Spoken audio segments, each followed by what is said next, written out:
শয়তান রাত কাটায় আমাদের দুই পায়ের মাঝখানে এবং নাকের দুই গহ্বরের মাঝখানে।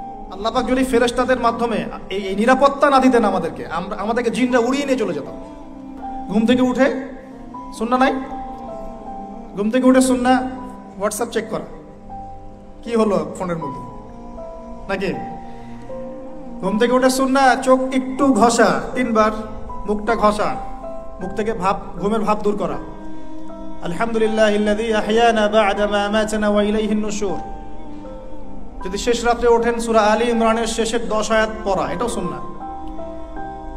তারপরে ইস্তিনজা যাই আমরা, ইস্তিনজায় গিয়ে আগে 2 হাত কবজি পর্যন্ত ধুয়ে ফেলতে হয়, নাকে 3 বার পানি দিতে হয়, কারণ শয়তান নাকের ভিতর রাত কাটায়। এটা আমরা দেখতে পারি না। শয়তান এবং জিন শয়তান অনেক কিছু করে আমাদের সাথে।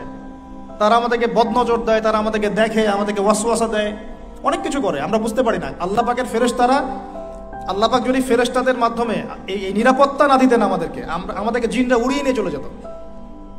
হ্যাঁ, এর এত দুষ্ট প্রকৃতির সৃষ্টি মাখলুক।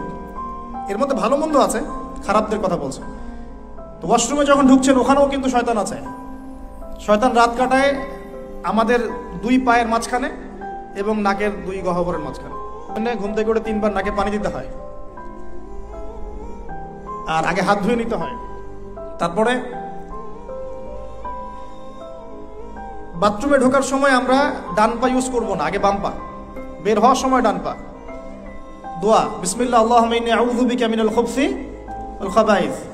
এখনকার টয়লেট যেগুলো হচ্ছে, মানে যা চলছে আর কি, ইংলিশ, এখানে নবী সাল্লাল্লাহু আলাইহি ওয়াসাল্লামের মতো বসা সম্ভব না।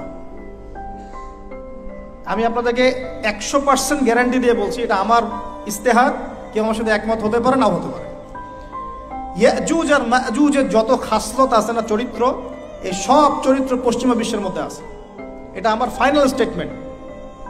ইয়াজুজ আর মাজুজের চরিত্র, আমি বলিনি যে এরাই তারা, তা বলি নাই, বলেছি এদের ইয়াজুজ মাজুজের যে চরিত্রটা, এই পুরোটাই পশ্চিমাদের মধ্যে আছে। বাথরুমের টয়লেট থেকে নিয়ে ওয়ার্ল্ড অ্যাফেয়ার্স পর্যন্ত এরা চেঞ্জ করে ফেলেছে, ওদের নিজের মতো করে ফেলেছে, আর আমরা এটা ফলো করছি। নবী সাল্লাল্লাহু আলাইহি ওয়াসাল্লাম বসতেন বাম পায়ে ভর দিয়ে, ডান পা খাড়া করে। যে কোনো আলেমদেরকে জিজ্ঞাসা করবেন, হাদিসে কিতাব মোতালা করবেন, বাম পায়ে ভর দিয়ে ডান পাটা একটু উঁচু করে, এইভাবে যারা বসে তাদের মানে টয়লেটটা খুব ক্লিয়ার হয়, খুব সুন্দর মতো হয়ে যায়। এখন আপনি কিভাবে ইংলিশ টয়লেটে বসবেন এভাবে, আমাকে বলেন? উঠে বসতে গেলে তো ব্রেক শেষ, আপনি নিজেই ভিতরে তখন। তো আবার কিছু দেখলাম যে বোল রেখে দেওয়া হয়েছে, দাঁড়ায় করতে হবে, 1 নাম্বার লাগলে দাঁড়ায় করতে হবে, আর সবগুলো সেম মাপ, আর মানুষ কেউ লম্বা কেউ খাটো, কারো যদি সেম না হয় তাহলে কি করবে? এটা একটা বিষয়। তো আল্লাহ মাফ করুক। দেখেন, প্রতিটা জায়গাতেই সুন্নতের খেলাফ কাজ হচ্ছে। আর এখানে কিভাবে, আমি তো মাঝে মাঝে এগুলো ইউজ করতে বাধ্য হই, আর মনে মনে গালি দিই ওদেরকে, মনে গালি দিই। গায়রুল মাগদুবি আলাইহিম ওয়ালাদ-দাল্লিন, গায়রুল মাগদুবি আলাইহিম ওয়ালাদ-দাল্লিন, মাগদুব আর দাল্লিন, সব জায়গায় ফিতনা সৃষ্টি করে দিয়েছে। এগুলোতে যে পরিমাণ পানি অপচয় হয়, আপনি শাওয়ার নিচ্ছেন, ছেড়ে দিলেন, বালতির পর বালতি পানি চলে যাচ্ছে শাওয়ার নিতে। নবী সাল্লাল্লাহু আলাইহি ওয়াসাল্লাম পাত্রের মধ্যে পানি নিয়ে শাওয়ার নিতেন, পানির অপচয় হতো না। ইভেন আমরা এখন অজু করি, আমরা নিজেরাও তো করে ফেলি, ছেড়ে দিলাম, অজু করতেই আসি, 1 বালতি পানিতে অজু করে ফেলছি। সব জায়গায় সমস্যা হচ্ছে। সো সুন্নাহ লাইফস্টাইল মানে কি? প্রতিটা সুন্নাহ আমাকে ধরতে হবে, তো বুঝতে হবে। আল্লাহ পাক আমাদেরকে তৌফিক দান করুন। তো দেখেন, ওয়াশরুম নিয়ে আর কি আর বলবো, এটা তো এখন আপনি অ্যাভয়েডও করতে পারবেন না। না হলে আর কি করতে হবে?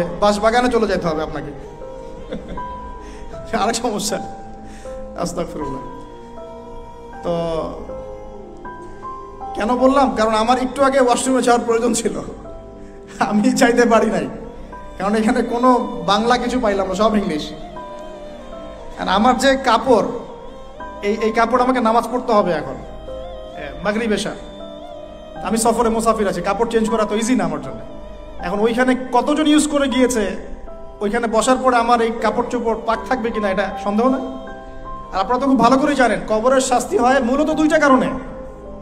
যত বেশি কবরের শাস্তি হচ্ছে এখন, সব কিন্তু বড় বড় পাপের কারণে হচ্ছে না, দুইটা কারণ মেজর। একটা হচ্ছে পেশাবের অপবিত্রতা থেকে পবিত্র না হওয়া, পেশাবের ছিটা ফোটা থেকে পবিত্র না হওয়া। আরেকটা হচ্ছে চগলখুরি করা। কি করা? মানে চগলখুরি বোঝাতে পারছে কিনা, একজনের কথা আরেকজনের কাছে লাগানো, যেটা গণতান্ত্রিক সুন্নাহ। এটা কিন্তু গণতান্ত্রিক সুন্নাহ, মানে পলিটিক্স আপনাকে করতে হলে এই সুন্নাহই ফলো করতে হবে। এর কথা ওরে বলতে হবে, ওর কথা ওরে বলতে হবে, নাহলে তো পথ থাকবে না। আর পথ তো এখন সব হিরো আলমদের,